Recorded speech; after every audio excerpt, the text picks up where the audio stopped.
नमस्कार, आदाब, सत श्री अकाल, जय श्री कृष्णा। कैसे हैं आप सब बच्चा लोग? तो आपके जीतू भैया फिर से आपके लिए लेकर आए हैं 11th क्लास फिजिक्स का चैप्टर नंबर 2 का एक नेक्स्ट वीडियो। इससे पहले हमने जो 6 वीडियोस कवर कर रहे हैं, अगर आप लोगों ने वो वीडियोस नहीं देखे हैं तो पहले जाके उनको देखिए, उसके बाद 7th वीडियो पे आइएगा। अभी तक जो हमने 6 पार्ट तक कवर कराया था वो चैप्टर का एक अलग पार्ट था, ठीक है। वहाँ जो इससे पहले वाले 5th और 6th जो पार्ट था उसमें हमने बात करी थी विमा और विमाओं के अनुप्रयोग के बारे में, वो अलग पार्ट था। उससे पहले जो हमने बात करी 1 to 4 लेक्चर, वो अलग पार्ट थे। आज जो हम 7th पार्ट में पढ़ने वाले हैं, 7th पार्ट और उसके बाद 8th 9 जो भी हमारे पार्ट चलेंगे वो एक अलग पार्ट है, ठीक है। तो आज जो हम जिस टॉपिक के बारे में बात करने वाले हैं, बहुत इंटरेस्टिंग टॉपिक है फिजिक्स का, वो है त्रुटियां, जिसको अंग्रेजी में बोलते हैं एरर, ठीक है। बहुत इंटरेस्टिंग टॉपिक है। देखिए हर जगह आपको एरर दिखती है। अभी जैसे कोई साइड आपको नहीं मिली तो आपका कंप्यूटर पे क्या लिखा जाता है? 404 नॉट फाउंड, ठीक है ना। तो ये भी क्या एक टाइप की एरर ही तो है।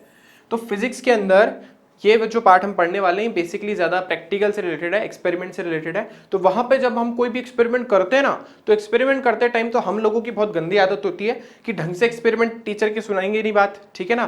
फ्रेंड से सीख लेंगे और एक्सपेरिमेंट करने चले जाएंगे। तो कहीं ना कहीं फिर हम जब रीडिंग निकालते हैं, फिर जब टीचर को दिखाते तो टीचर हम पे चिल्लाता है, बोलते ये क्या करके लाए हो, ठीक है। तो हमने क्या करा, बिना प्रैक्टिकल को ढंग से समझे पहले रीडिंग लेना स्टार्ट कर दी, या गलत तरीके से रीडिंग ले ली, तो कहीं ना कहीं उसमें क्या आ जाती है, एरर आ जाती है, त्रुटि आ जाती है, ठीक है। तो उसके बारे में आज अपने को डिटेल से बात करनी है। जैसे यहाँ पे मैंने कुछ बहुत प्यारे प्यारे से फिगर डाले, तो ये जैसे अखियों से गोली मारे, एक बहुत अच्छा सा सॉन्ग आप सबने सुना होगा। तो यहाँ पे हमने 2 आंखें बनाई है। एक ये जो प्यारी सी आंखें ग्रीन कलर की है ना, आंख इंसान की आंखें तो ग्रीन कलर की नहीं होती, पर हम मान लेते हैं ना कि हमारी आंखें ग्रीन कलर की है। तो यहाँ पे देखो, अगर ये सीधा देख रहा है तो इसको रीडिंग कितनी दिख रही है, 11।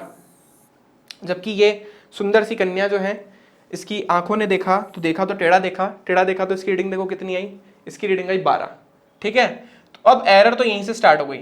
दोनों ने अलग अलग रीडिंग देखी, इसने सीधी देखी थी तो इसकी रीडिंग 11 आई, इसने टेढ़ी रीडिंग देख ली ना तो इसकी रीडिंग आई 12। तो वैसे तो रीडिंग 11 सही है क्योंकि इसने सीधी देखी थी, तो जो इस बालिका ने, इस कन्या ने जो टेढ़ा देखा, उसकी वजह से जो रीडिंग में गड़बड़ आई है, इसी को अपन क्या बोल रहे हैं यहाँ पे, एरर।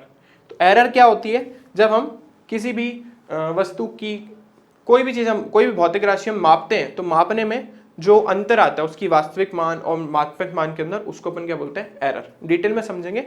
सिंपल वर्ड्स में हम ऐसा बोल सकते हैं कि मापित मान और जो उसका वास्तविक मान है उसमें अंतर। जैसे हमारे केस में वास्तविक मान कितना है, 11, आया कितना, 12, अंतर कितने का आया, 1, तो त्रुटि कितनी आई, 1, और उसको आप इसके अल्पतक मांग यानी 0.01 मिलीमीटर से गुणा कर देंगे, ठीक है। तो आज हम इसके बारे में पढ़ने वाले हैं। देखो एक और नीचे बहुत अच्छा लोगो डाला मैंने, करप्ट, ठीक है। कभी कभी फाइल करप्ट हो जाती है ना सिस्टम में, ठीक है, क्योंकि उसमें कहीं ना कहीं बीच में कोई ना कोई वायरस घुस जाता है। तो हम लोगों में भी ऐसा वायरस घुस जाता है जब हम एक्सपेरिमेंट करने में बहुत एक्साइटेड होते हैं और हमें आता नहीं, फिर भी हम चले जाते हैं, ठीक है। तो चलिए स्टार्ट करते हैं हमारा लेसन। सबसे पहले हमें एक बहुत इंपॉर्टेंट चीज समझनी है, परिशुद्धता और यथार्थता। उससे पहले मैं आपको त्रुटि के बारे में थोड़ा बता दूं। वैसे तो मैंने आपको बताया कि त्रुटि क्या होती है, तो ये बालिका जो है, सुंदर सी कन्या जो है, वो सोच रही कि भाई त्रुटि क्या चीज है, किस उड़ती बला का नाम है। तो देखिए जैसा मैंने आपको बताया कि कोई भी वस्तु आप मापते हो तो उसके वास्तविक मान और मापे गए मान में अंतर। अब देखो वास्तविक मान मान लो, मैंने आपको बोला, या मान लो कि आपके पास स्केल है, स्केल 15 सेंटीमीटर लंबी है, ठीक है ना, आप सब जानते हो, बचपन से जानते हो। तो ये 15 सेंटीमीटर लंबी है और मैंने आपको बोला इसको एक बड़ी स्केल से मापो, और मान लो आपका मान आया 15.1 सेंटीमीटर। तो इसका वास्तविक मान क्या था, 15 सेंटीमीटर, मापा क्या, 15.1, अंतर कितने का था, निकाल लो ना, 15.1 ना माइनस 15, आपको देखा 0.1 सेंटीमीटर। तो यही क्या है, हमारी त्रुटि यानी एरर, ठीक है। तो हमारे मापे गए मान और वास्तविक मान में जो अंतर होता है उसको हम क्या बोलते हैं, त्रुटि। अच्छा यहाँ पे ये चीज समझना जरूरी है कि चाहे त्रुटि पॉजिटिव हो चाहे नेगेटिव हो, हमें उसको त्रुटि बोलना है। मतलब धनात्मक मान है चाहे ऋणात्मक। अब आप में से कुछ लोग ऐसा भी बोल सकते हैं ना कि सर आपने 15 में से 15.1 को माइनस क्यों नहीं करा, कर सकते हो, कोई फर्क नहीं पड़ता। लेकिन जब हम त्रुटि निकालते तो त्रुटि के दोनों तरफ ऐसे मॉड लगा देते हैं। इस सिंबल को हम बोलते हैं मॉड। मॉड की एक बहुत अच्छी प्रॉपर्टी होती है, वो ये होती है कि इसके अंदर जो भी बंदा बैठा है ना वो बाहर आके पॉजिटिव हो जाएगा, ठीक है ना। मतलब मान लो कि यहाँ पे कोई बाबा जी बैठे हैं, बाबा जी आपको खूब ज्ञान दे रहे हैं और ज्ञान देने के बाद आप बहुत पॉजिटिव सा फील कर रहे हैं, तो नेगेटिव बंदा भी बाहर कैसा होके आ गया, पॉजिटिव। तो इसमें मान अगर ऋणात्मक हो चाहे धनात्मक हो, बाहर आते हो क्या हो जाता है, धनात्मक। मान लो मॉड में -2 लिखा है तो इसका मान कितना हो जाएगा +2। तो मान लो इसके अंदर आपने 15 माइनस 15.1 करा। अब मैथ्स तो बोलती है कि माइनस का पॉइंट 1 आना चाहिए, लेकिन मॉड हमारे बाबा जी जो है उसको धनात्मक बना देंगे, तो हमारे बाबा जी ने उसको धनात्मक बना दिया और बाहर जाने के बाद ये ऋणात्मक मान क्या हो जाता है धनात्मक। तो त्रुटि जब हम त्रुटि मापते हैं या एरर मापते हैं तो उसको हमेशा किस में लिखते हैं मॉड में। चाहे आपकी त्रुटि नेगेटिव आ रही हो चाहे पॉजिटिव, आप उसको पॉजिटिव त्रुटि मतलब पॉजिटिव ही लिखोगे कैलकुलेशन के टाइम पे, ठीक है। तो यही हमारी त्रुटि है। यहाँ पे मैंने एक छोटा सा एग्जाम्पल और डाल दिया आप लोगों के लिए कि भाई जैसे मान लो कि किसी तार की वास्तविक लंबाई 5 मीटर थी और आप लोग जैसे बच्चे जो है मापने गए और 5 के बजाय 4.98 ही मीटर ही माप के आ गए, तो त्रुटि कितनी हो गई 5 माइनस 4.98, उत्तर कितना आया 2.20। तो इसके अंदर क्या है इसकी त्रुटि है, ये इसका वास्तविक मान था और ये इसका मापा गया मान था, तो उनके बीच का जो अंतर होगा उसी को अपन क्या बोल रहे हैं त्रुटि, ठीक है। अब क्योंकि हमें बेसिक नॉलेज हो गई है त्रुटि के बारे में, तो हम इस स्लाइड पे आ सकते हैं जो है हमारा बहुत ही प्यारा और बहुत ही कंफ्यूजिंग टॉपिक जो है परिशुद्धता और यथार्थता। अंग्रेजी में इसको बोलते हैं प्रिसाइसनेस या प्रिसाइस और एक्यूरेसी, ठीक है। देखो अगर मैं सिंपल वर्ड्स में बोलूं तो परिशुद्धता जो होती है, जो प्रिसीशन होता है इसको प्रिसीशन बोलते हैं, प्रिसाइज बोल दो। तो जो प्रिसीशन होता है, प्रिसीशन लिखे तो ज़्यादा अच्छा है, ठीक है ना, चाहे प्रिसाइज भी लिख दो कोई फर्क नहीं पड़ेगा। तो जो परिशुद्धता है वो सीधी सीधी किस पे निर्भर करती है, यंत्र पे, जो भी आप उपकरण यूज कर रहे हो उसके ऊपर निर्भर करती है, जबकि यथार्थता हम पर निर्भर करती है, जो माप रहा है ना मापने वाले पर निर्भर करती है, ठीक है। अब मैं आपके सामने डेफिनेशन रीड करता हूं, पर मुझे पता है उस डेफिनेशन में आपको कुछ समझ आने नहीं वाला, पर फिर भी पढ़ लेता हूं। तो है क्या हमारे पास कि भाई यथार्थता बताती है कि मापित राशि उसके मापित मान के कितने निकट है, जबकि परिशुद्धता बताती है कि राशि किस विभेदन या सीमा तक मापी गई है, ठीक है ना। बहुत ही बड़ी बड़ी क्लिष्ट शब्दों में लिखी है, अब समझने की कोशिश करते हैं। देखो यथार्थता हमको ये बताएगी कि हमारी मापित राशि जो है उसके मापित मान के, या फिर वास्तविक मान बोलो आप, मापित नहीं हम ऐसा बोले, वास्तविक मान तो ज्यादा सही रहेगा यहाँ पे, ये टर्म ज्यादा सही यहाँ पे, वास्तविक मान के कितना पास में है, ठीक है ना। मान लो कि मैं हूं, मैंने एक्सपेरिमेंट किया, किसी का वास्तविक मान था 2.5 सेंटीमीटर, ठीक है ना। आप में से एक बच्चा आया, बच्चे ने एक्सपेरिमेंट किया, ठीक है, किया तो उसका मान आया मान लो 2.4, ठीक है। दूसरा एक और बच्चे को बुलाया मैंने, उसने निकाला 2.6, ठीक है ना। तीसरा बच्चा आया, उसने निकाला 2.45, मान लो 50 है यहाँ पे, ये 40 माप के गया, ये 60 माप के गया, ये 45 माप के गया, ठीक है ना। और एक दूसरा बच्चा आया और वो माप के बाद 2.47। तो यथार्थता जो है, जो एक्यूरेसी वो बताती है कि हम वास्तविक मान के कितना पास में है। अब जब ये वास्तविक मान से बहुत दूर है, इन दोनों में 10 का अंतर है, 0.1 मतलब 0.10, इसमें भी 0.10, इसमें भी 0.05 और इसमें 0.03, इसमें 0.10 का अंतर हुआ, इसमें भी 0.10 का अंतर हुआ, इसमें 0.05 का अंतर हुआ, इसमें 0.03 का अंतर हुआ। तो सबसे पास की वैल्यू कौन सी 2.47। तो सबसे एक्यूरेट वैल्यू कौन सी 2.47। तो यथार्थता किस पर निर्भर करती है, हम लोगों पर ना, जो माप रहा है। तो यथार्थता आपको क्या बताती है कि जो आपने मापी है राशि वो वास्तविक राशि के कितना पास में है, जितना पास होगी वैल्यू हमारा जो मान है वो उतना ही क्या होगा यथार्थ होगा। तो यथार्थता जो होती है वो हम पर डिपेंड करती है कि हम कितनी एक्यूरेसी से, कितनी यथार्थता से, कितने यथार्थ तरीके से किसी भी मान को मापते हैं। जबकि परिशुद्धता जो होती है वो यंत्र पर निर्भर करती है। अब यंत्र पर कैसे, मान लो भाई मैंने आपको बोला, मैंने आपको एक स्क्रू गेज दिया और एक वर्नियर कैलिपर्स दिया, ठीक है ना। इसको हटाते हैं सबको, यहाँ पे आप लिखें उसका वास्तविक मान, ठीक है ना, ये ज्यादा सही है। तो अब मान लो मैंने आपको 2 इंस्ट्रूमेंट दिए, आप सब जानते हो, इससे पहले वाले लेसन में मैंने बात की थी। तो हम वर्नियर कैलिपर्स लेते हैं एक, है ना, वहाँ जगह थोड़ी कम हो रही है। तो वर्नियर कैलिपर्स है हमारे पास जिसका अल्पतम मांग है 0.01 सेंटीमीटर, जबकि दूसरी तरफ स्क्रू गेज भाई साहब बैठे हैं। तो स्क्रू गेज का अल्पतम मांग है 0.001 सेंटीमीटर। अब आप एक मान लो एक कोई भी, मैंने आपको बोला कि भाई इसकी मोटाई नापो, तो वर्नियर कैलिपर्स ने मान दिया, मान लो 0.52 दिया, ठीक है। अब मान लो मैंने स्क्रू गेज से नापा तो आया 0.526। अब आप देखोगे तो दोनों ही मान सही है, इसका मान 0.52 है, सही है, इसका मान 0.526 ये भी सही है। तो फिर हम इसमें से ज्यादा करेक्ट किसको मानेंगे? इसको, कि ज्यादा प्रिसाइज है, ज्यादा परिशुद्ध है, क्योंकि उपकरण का अल्पतमांक जो है वो बहुत ही कम है, तो इसने ज्यादा प्रिसाइजनेस से यानी ज्यादा परिशुद्धता से चीजों को मापा तो इसने भी, इसकी लिमिटेशन ही थी 2 डिजिट के बाद ये माप ही नहीं सकता, क्योंकि इसका जो लीस्ट काउंट है यानी जो इसका अल्पतमांक है वो 0.01 है, आप उससे ज्यादा जा ही नहीं सकते। तो क्या कर लोगे? उपकरण से इससे ज्यादा तो मापा ही नहीं जा सकता। लेकिन ये दशमलव के बाद 3 डिजिट तक माप सकता है, 3 अंकों तक माप सकता है, तो उसने 3 तक माप दिया। तो ज्यादा परिशुद्ध कौन सा है? नीचे वाला। यहां पे हम यथार्थता के बारे में नहीं बोल सकते, क्योंकि दोनों ही मान यथार्थ है। अपने तरीके से अगर आपने इससे मापा तो 0.52 से आप जा नहीं सकते, लेकिन इससे मापा तो 0.526 ये आया। तो ये जो चीज है ना वो किस पर निर्भर कर रही है? यंत्र पर। तो ये हमें बताती है परिशुद्धता। तो परिशुद्धता जो होती है वो यंत्र पर निर्भर करती है। यदि किसी यंत्र का अल्पतमांक या हमारा लीस्ट काउंट जितना कम होगा वो उतनी ही ज्यादा परिशुद्ध वैल्यू देगा, ठीक है ना।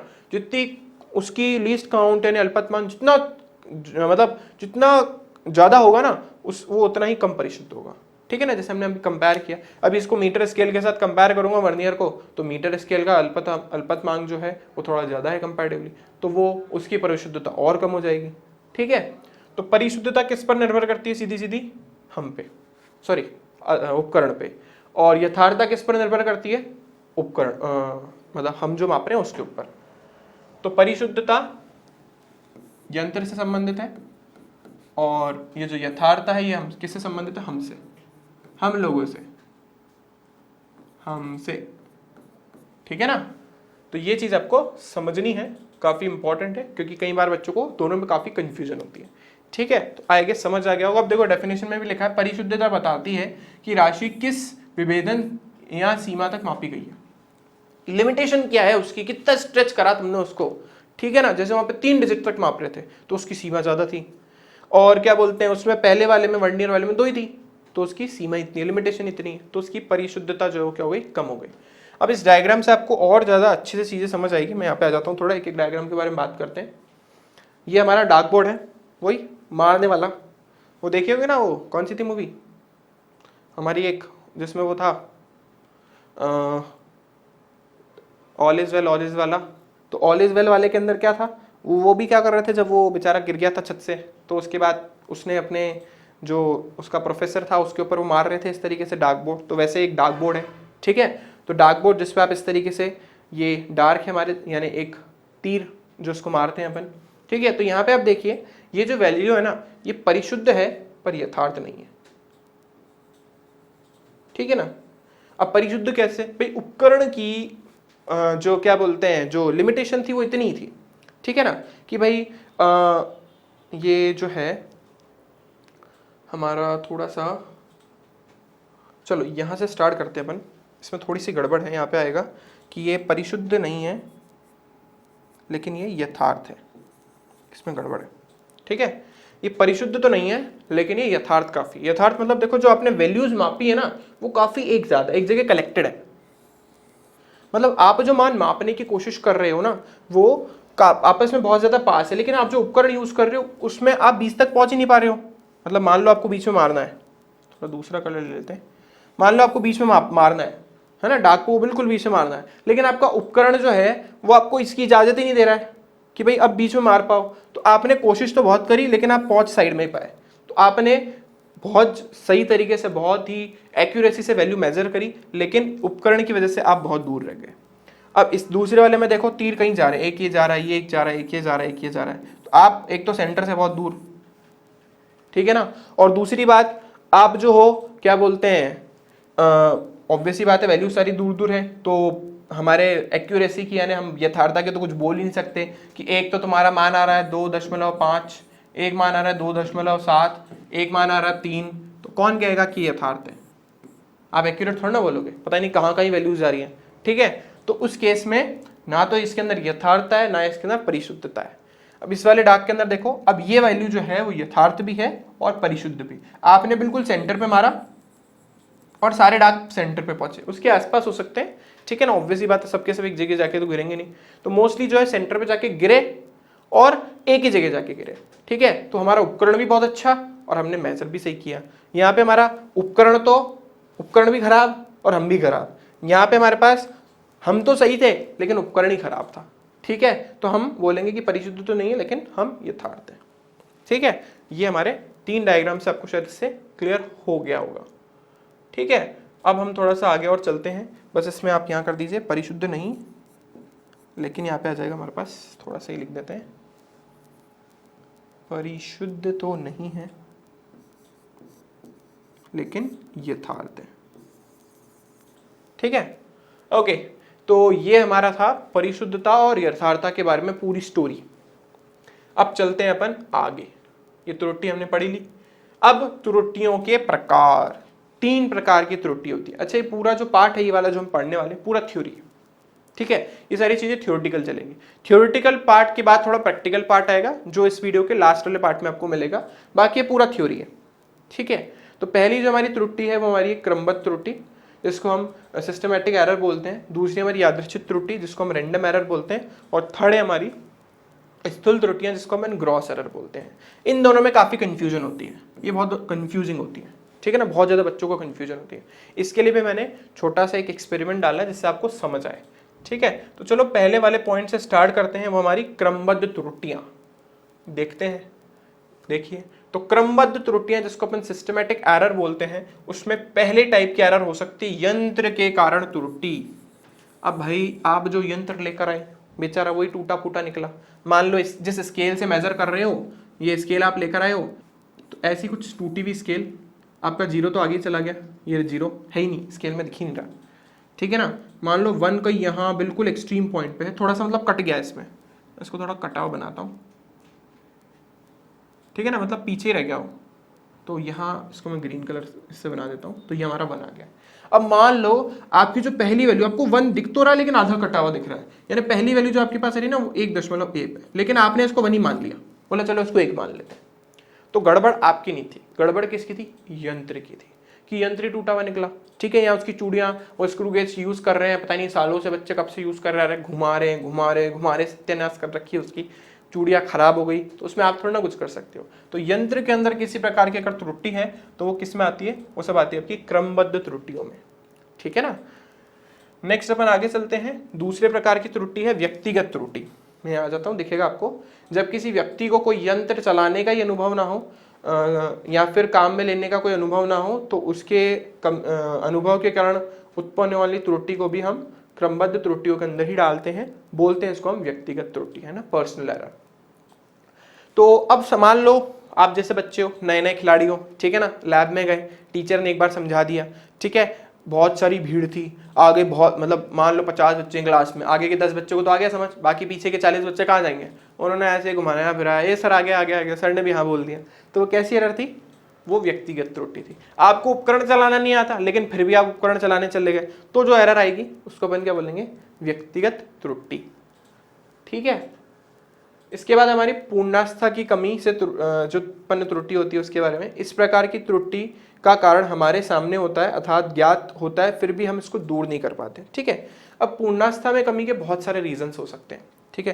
जैसे मतलब मुझे पता है मेरे सामने है लेकिन मैं उसको कुछ नहीं कर सकता। मान लो कोई एक्सपेरिमेंट कर रहे हो, ठीक है ना, आप मान लो वाटर का बॉइलिंग पॉइंट निकाल रहे हो, ठीक है, हाँ, वाटर का आप क्या कर रहे हो? बॉइलिंग पॉइंट निकाल लो। थर्मामीटर लगा रखा आपने, पता है आपको, चलो ठीक है, वाटर का बॉइलिंग पॉइंट निकाल लो। पानी जब उबलता है तो पानी उबल रहा है, ठीक है, चल रहा है।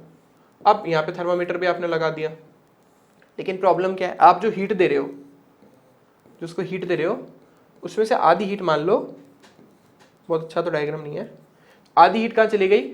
वातावरण में। आधी हीट जो हमारी किस में चली गई? वातावरण में। आपको पता है उसका कुछ पार्ट वातावरण में जा रहा है, लेकिन आपको मान लो यही पता करना है कि कितनी, मतलब ये कितना जो एनर्जी है वो ले रहा है, ठीक है ना, किस तापमान पर मान लो कि ये उबल रहा है, ठीक है। अब मान लो कि ना कुछ ऊर्जा का पार्ट एनवायरमेंट में चला गया, तो आप उसका कुछ नहीं कर सकते हो, ठीक है, क्योंकि आपको दिख रहा है सामने कि कुछ पार्ट एनवायरमेंट में जा रहा है, आपको पता है वातावरण में जा रहा है, लेकिन आप उसका कुछ नहीं कर सकते हो। तो इसको अपन बोलते हैं पूर्णावस्था में कमी, कि भाई हमें दिख रहा है रीजन कि भाई किस वजह से एरर प्रोड्यूस हो सकती है, किस वजह से त्रुटि उत्पन्न हो सकती है, लेकिन चाह करके हम उसको दूर नहीं कर सकते। ठीक है, ज्यादा से ज्यादा इसके चारों तरफ एक शील्ड लगा दोगे, ठीक है, लेकिन एक पर्टिकुलर लिमिट तक। आप 100% एक्यूरेसी के साथ तो वैसे भी कोई एक्सपेरिमेंट नहीं कर सकते। तो इस तरीके की जो त्रुटि होती है उसको अपन क्या बोलते हैं, पूर्णावस्था में कमी। सामने दिख रहा है लेकिन पता नहीं क्या करें। ठीक है, तो अब चलते हैं आगे। इसका चौथा पार्ट है नियत त्रुटि। जब एक ही चीज का मापन करने पर बार बार एक ही प्रकार की त्रुटियां आए या फिर त्रुटि का मान सभी मापन में समान हो, तो इस प्रकार की त्रुटि को हम नियत त्रुटि कहते हैं। जब आप स्क्रू गेज या वर्नियर कैलिपर्स के साथ करोगे, मेन ये जो प्रॉब्लम दिक्कत आती है वो ज्यादातर स्क्रू गेज के साथ आती है। ठीक है, और कभी कभी वर्नियर कैलिपर्स के साथ भी आती है। आप एक चीज नोटिस करोगे, आपको जैसे टीचर बोलेगा भाई वायर है, वायर का बेटा जाके व्यास निकालो। आपने एक जगह से निकाला, दूसरी जगह से निकाला, तीसरी जगह से निकाला, चौथी जगह से निकाला, मान लो हर बार रीडिंग आ रही है 72, है ना। आपके पास हर बार रीडिंग कितनी आ रही है, 72। तो पहली बार भी आपका व्यास इतना आया, दूसरी बार भी व्यास इतना ही आया, तीसरी बार भी व्यास इतना ही आया। तो इस प्रकार की त्रुटि को अपन क्या बोलते हैं, नियत त्रुटि। मान लो आपके दोस्त का थोड़ा चेंज हो गया, ठीक है ना, आपके दोस्त ने जो एक्सपेरिमेंट करा ना उसका 0.073 आ रहा है, 0.071 आ रहा है, लेकिन आपका कितना आ रहा है, हर बार यही आ रहा है 0.072, 0.072, 0.072, मतलब हर बार रीडिंग सेम ही आ रही है। तो इस प्रकार की त्रुटि को अपन बोलते हैं नियत त्रुटि, कि हर बार रीडिंग ले रहे हो लेकिन हर बार ही सेम आ रही है। ठीक है, तो अब चलते हैं आगे। यह लास्ट त्रुटियां बाह्य कारकों के कारण उत्पन्न होने वाली त्रुटि, जिसको अपन वातावरणीय त्रुटि भी बोलते हैं। इस प्रकार की त्रुटि बाह्य कारकों के कारण अर्थात वातावरण के कारण उत्पन्न होती है, जैसे ताप, दाब आदि में परिवर्तन। अब जैसे मैंने आपको बोला ना कि ये ना, आप मान लो पेंडुलम का एक्सपेरिमेंट कर रहे हो, ठीक है ना, पेंडुलम के ऑसिलेशन को देखो कैसे कैसे इधर उधर इधर उधर दोलन कर रहा है वो। अब एकदम से एक खिड़की खुली थी, किसी बच्चे ने खिड़की खोल दी, वो हवा आ गई अंदर, ठीक है ना, हवाई करते करते अंदर आ गई हवाई, ठीक है, और भाई बिगड़ गया एक्सपेरिमेंट पेंडुलम का, लेकिन टाइम नहीं था, चलो चलो चलो जैसा हो गया हो गया। तो वो क्या था, बाहरी कारक, जिसपे आप कुछ नहीं कर सकते हो। किसी भी बाहर के रीजन की वजह से, एक्सटर्नल रीजन की वजह से अगर एक्सपेरिमेंट बिगड़ जाए या एरर आ जाए, तो वो कौन सी त्रुटि होती है, बाह्य कारकों के कारण। ठीक है, आप मान लो कोई आप टेम्परेचर माप रहे हो, अभी गर्मी बहुत हो रही है, एनवायरमेंट का टेम्परेचर जो है काफी ज्यादा है, जैसे हमारे राजस्थान में 40 डिग्री सेल्सियस है।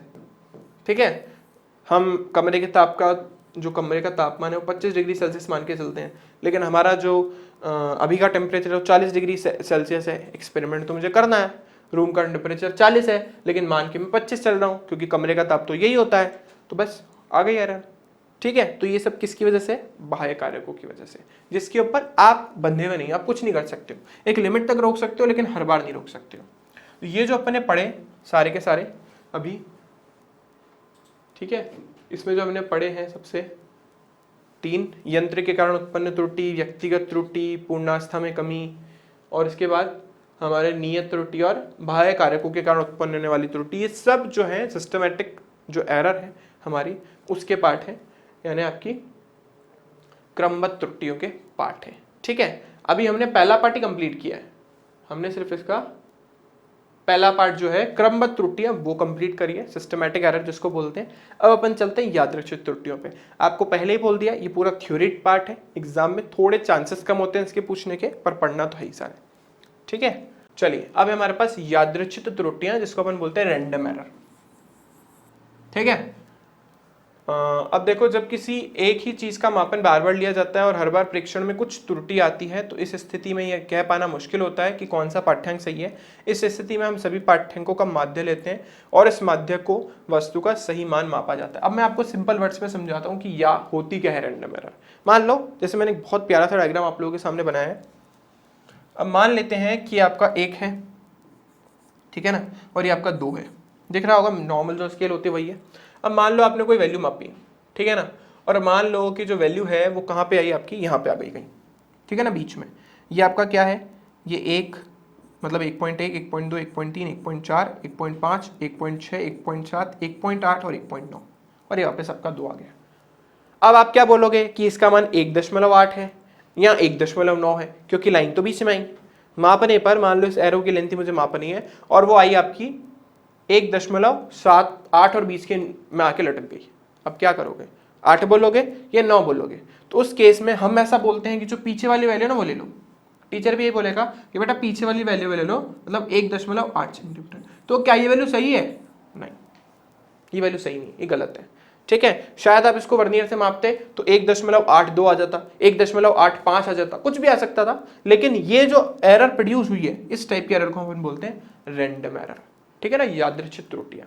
ठीक है, जो हो सकता है यंत्र में कमी के कारण आ रही हो या और किसी वजह से आ रही हो, या हमने कुछ राउंड ऑफ कर दिया है, कुछ कर दिया। मान लो किसी का मान आया 1.2563, राउंड ऑफ करने के बाद टीचर ने बोला बेटा 3 डिजिट तक लिख के छोड़ दे, तो 3 कहाँ गया? ये तो आपने हटा दिया, इसका तो राउंड ऑफ कर दिया। ठीक है ना, इसको पूर्णांकित कर दिया। तो ये कौन सी त्रुटि है? यादृच्छिक त्रुटि, जो हम कभी कभी अपनी कन्वीनियंट के अकॉर्डिंग प्रोड्यूस कर देते हैं। ठीक है ना, इसका देखो एक बहुत सही, अभी मैं आपको बताता हूँ, फिगर देखते हैं अपन। यहाँ पे 3 डार्ट वाले एक्सपेरिमेंट है, इसमें देखो।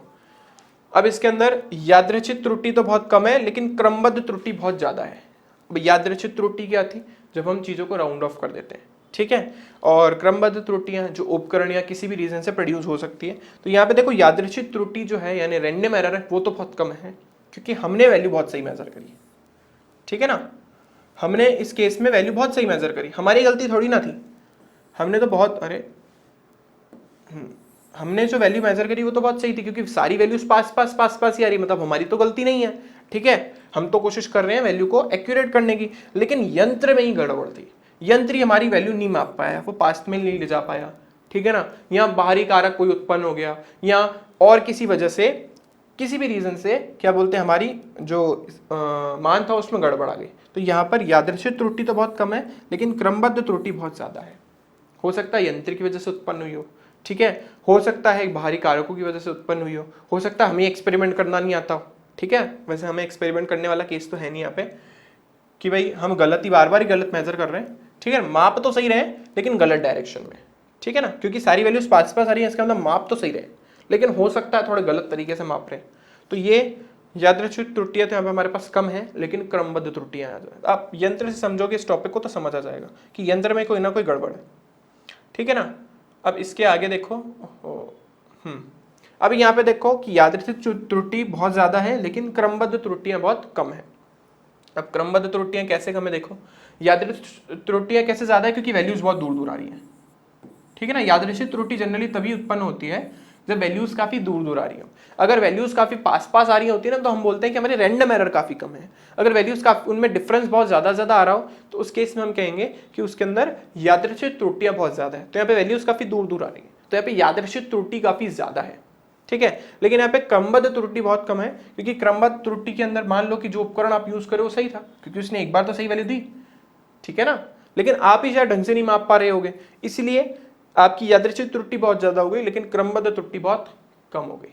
ठीक है, तो जब वैल्यूज बहुत पास आती हैं तो यादृच्छिक त्रुटि कम होती है, क्रमबद्ध त्रुटियां जो है वो ज्यादा हो सकती है।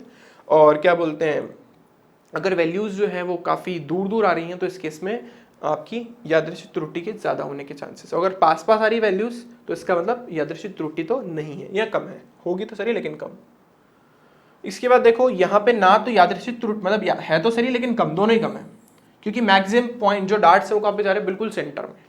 ठीक है ना, तो यहाँ पे यादृच्छिक त्रुटि भी कम है और क्रमबद्ध त्रुटियां भी कम है। एक बार पीछे आते हैं वापस। हाँ, अभी इस वाले फिगर में देखो, इस वाले फिगर में तो दोनों ही गड़बड़ है, ना तो आपने ढंग से मापा, ना ही आपका उपकरण सही। ठीक है, तो यहाँ पे दोनों चीजें गड़बड़ है, मतलब आपका डार्ट बोर्ड से सारी चीजें बाहर ही चली गई, कोई भी डार्ट बोर्ड पे सही बोर्ड लगा ही नहीं। ना तो आपको एक्सपेरिमेंट ढंग से करना आता है, ना ही आप क्या बोलते हैं, आपका जो एपरेटर जो आप यूज कर रहे हो, जो उपकरण आप यूज कर रहे हो वो सही है। ठीक है, तो यहाँ पे सारे के सारे डार्ट्स कहाँ चले गए? बाहर।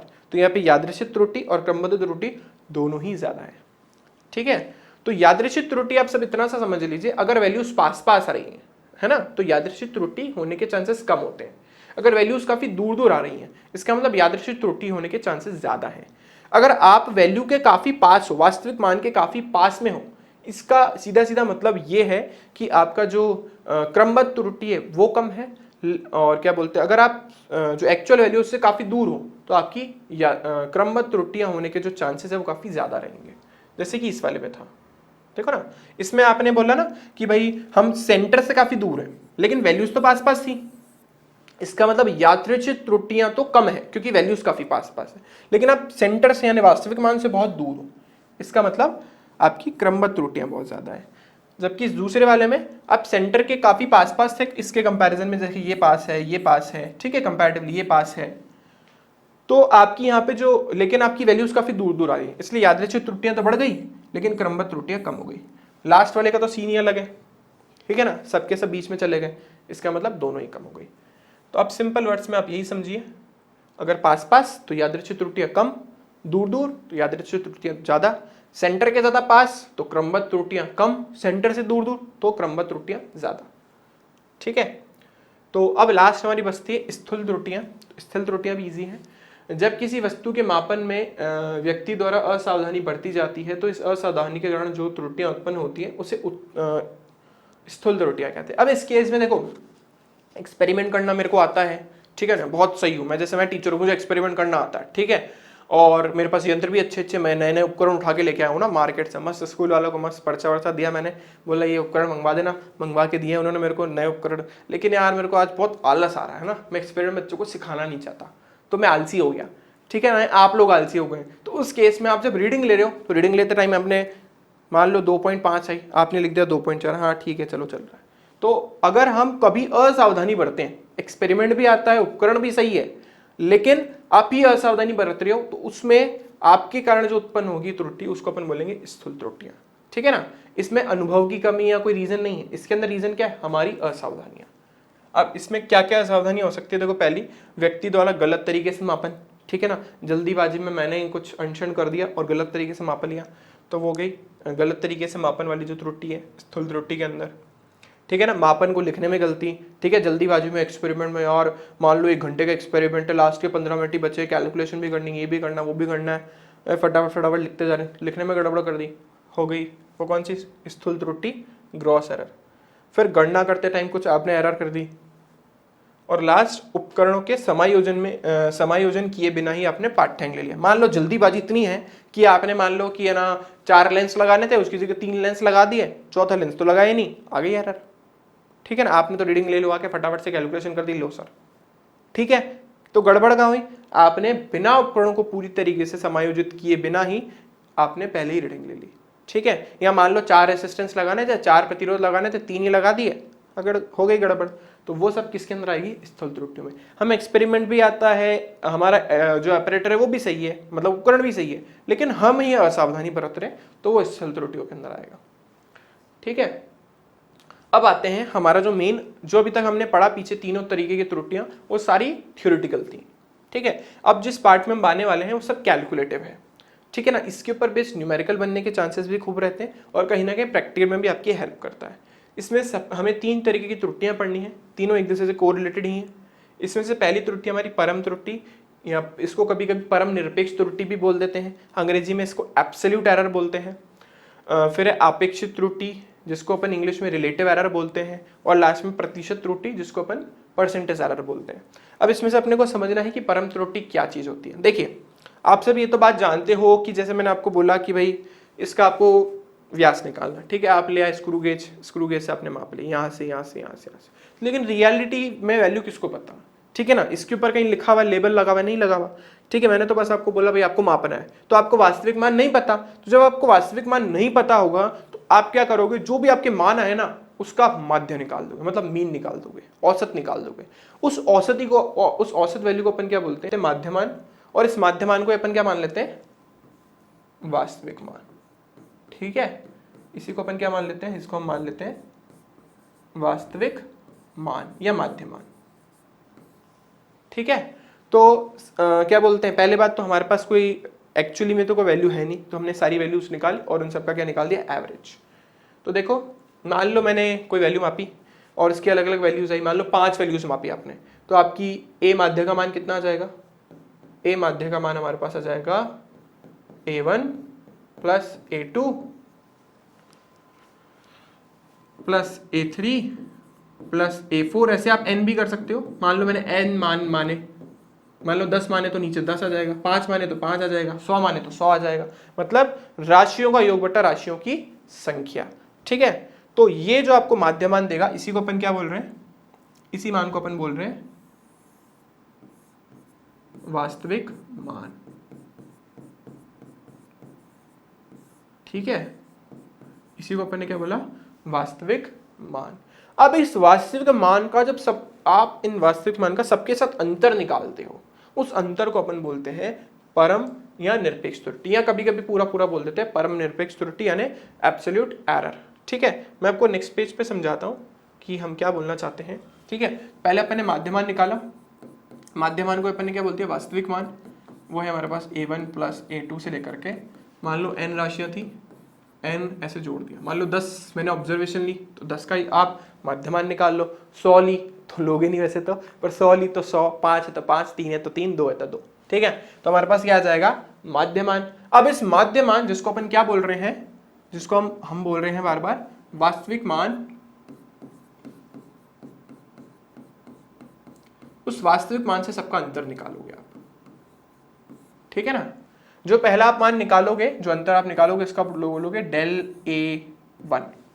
वो किसके बराबर होगा, मॉड में आप चाहो तो a माध्य में से a1 को माइनस कर दो, चाहो तो a1 में से a माध्य को माइनस कर दो, जैसे हमने किया था ना, 5 में से 5.2 कर दो, जो हमने पीछे एक एग्जाम्पल लिया था। हाँ, अभी चाहे मैं 5 में से 4.98 माइनस करूं या 4.98 में से 5 माइनस करूं, क्योंकि मॉड बाबा जो है हमारे, जो ज्ञानी बाबा है, वो हर चीज़ को पॉजिटिव बना देते हैं, हर इंसान को पॉजिटिव कर देते हैं, इसलिए मान तो हमेशा पॉजिटिव ही आना है। ठीक है, तो यहाँ पे भी हमने यही किया, हम यही कर रहे हैं कि आप कैसे भी करो, हाँ कैसे भी करो, आपका मान तो हमेशा क्या आना, धनात्मक। इसको बोलते हैं डेल a1। इसको हम क्या बोलते हैं, इसी को हम बोलते हैं परम त्रुटि या परम निरपेक्ष त्रुटि या सिर्फ निरपेक्ष त्रुटि, अंग्रेजी में आप बोलते हैं इसे एब्सोल्यूट एरर। ठीक है ना, ऐसे सबका मान निकालना है, del a1, del a2। a2 का क्या होगा, जो भी आपका माध्यमान आया है उसमें से आप a2 को माइनस कर दो। हम इसका भी एक एग्जाम्पल करेंगे तो आपको और अच्छे से क्लियर हो जाएगा। ठीक है ना, मान लो nth मान आपके पास आ गया, तो हमारे पास a माध्य माइनस an। तो अगर आप an पहले लिख के a माध्य लिखते हो तो भी कोई फर्क नहीं पड़ता। ठीक है, तो ये जो आपके मान आए हैं, इन सब मान को अपन क्या बोलते हैं, इन सारे मान को अपन बोलते हैं परम त्रुटि, परम निरपेक्ष त्रुटि या एब्सोल्यूट एरर। अगर आप इन सब का एवरेज निकाल दो वापस, तो उसको हम बोलते हैं माध्य निरपेक्ष त्रुटि, इसको हम बोलते हैं मीन एब्सोल्यूट एरर। ठीक है ना, जैसे एब्सोल्यूट था ना, निरपेक्ष त्रुटि एब्सोल्यूट था, तो उसको हम क्या बोलेंगे, मीन एब्सोल्यूट एरर। उसको लिखेंगे ऐसे डेल a, क्योंकि मीन निकाल रहे इसलिए लिख दो नीचे माध्य। वो किसके बराबर, जो आपने वैल्यूज निकाली है ना, इन सब का आपको क्या निकाल देना है, वापस एवरेज। जो निकला वही आपका हो गया आपका माध्य निरपेक्ष त्रुटि, सिंपल। ठीक है, इसके बाद जो नेक्स्ट हमारे पास आती है, जिसको अपन बोलते हैं आपेक्षित त्रुटि। तो आपेक्षित त्रुटि के अंदर हम क्या करते हैं, जो हमने ऊपर निकाला था ना डेल a माध्य, यानी माध्य निरपेक्ष त्रुटि, और जो हमारे पास माध्य मान आया था जिसे हम वास्तविक मान बोल रहे हैं, उन दोनों का रेशियो। ठीक है ना, उन दोनों का अनुपात, उसको अपन बोलते हैं आपेक्षित, रिलेटिव।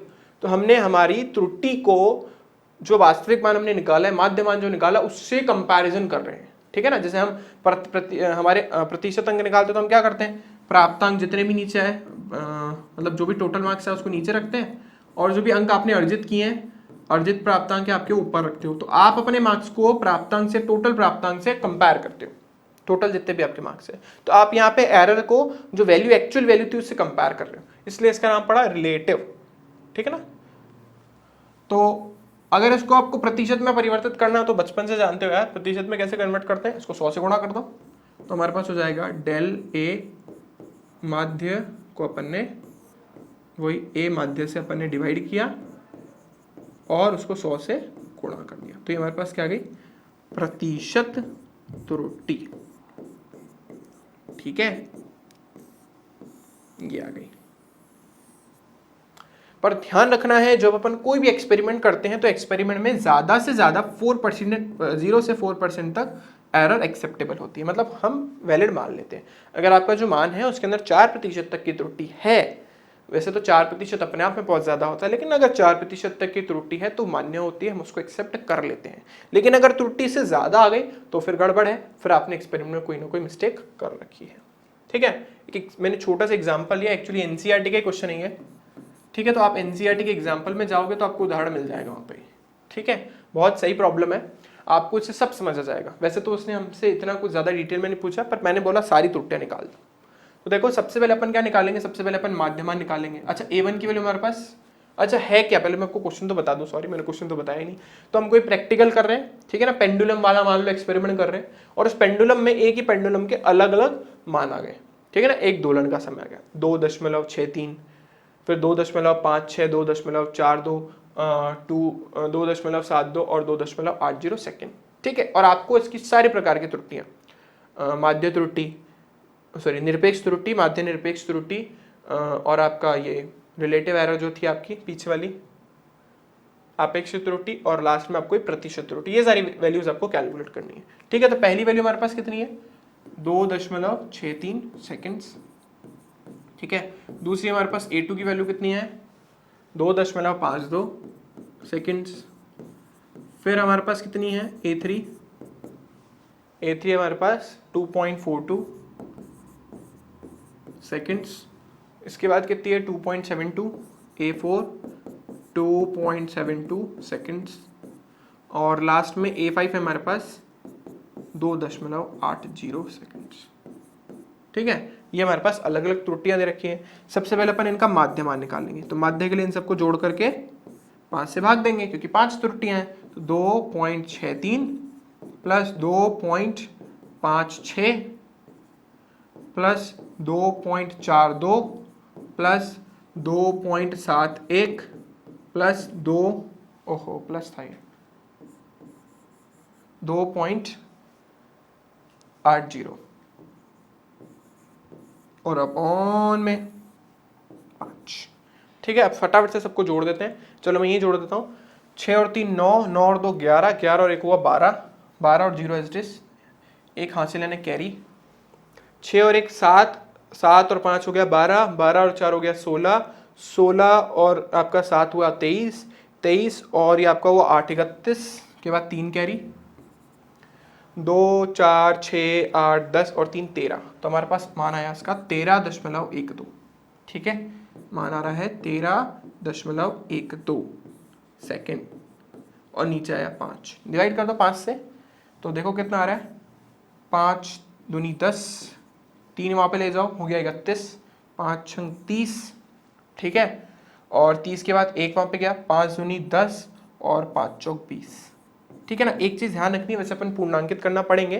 तो हमारा जो मान था ना, जब हम जोड़ते हैं तो जोड़ने में दशमलव के बाद जितनी डिजिट है उतनी लेनी है। जैसे यहाँ पे दशमलव के बाद हमें 2 ही डिजिट लेनी है, तो इसका लगभग मान अपन कितना ले लेंगे, इतना ही लेंगे, ठीक है, ताकि कैलकुलेशन थोड़ी ईजी रहे। अगर 5 या 5 से बड़ा होता फिर अपन चेंज करने की सोचते, वैसे पूर्णांकित में हमें समझ आ जाएगा, ठीक है। ये सब तो हम हटा देते हैं, ओके। हाँ, तो ये हमारे पास मान आ गया। ये किसका मान है, ए माध्य का, जिसे हम बोल रहे हैं वास्तविक मान, क्योंकि वास्तविक तो हमें पता ही नहीं है, वो तो हमें पता ही था ही नहीं कभी। तो ये हमारा वास्तविक मान आ गया हमारे लिए। और हमें निकालनी है परम त्रुटि, सॉरी हाँ, परम त्रुटि या निरपेक्ष त्रुटि एक ही बात है। तो हम निकाल रहे हैं हमारी निरपेक्ष त्रुटि, ठीक है। तो ये हमारे पास हो गई निरपेक्ष त्रुटि, ठीक है। तो निरपेक्ष त्रुटि देखो अलग अलग सबके लिए निकलेगी। सबसे पहले डेल A1, जिसमें हमने बोला जो हमारा माध्यमान है, जो कितना है 2.62, उसमें से 2.62 माइनस कर दो।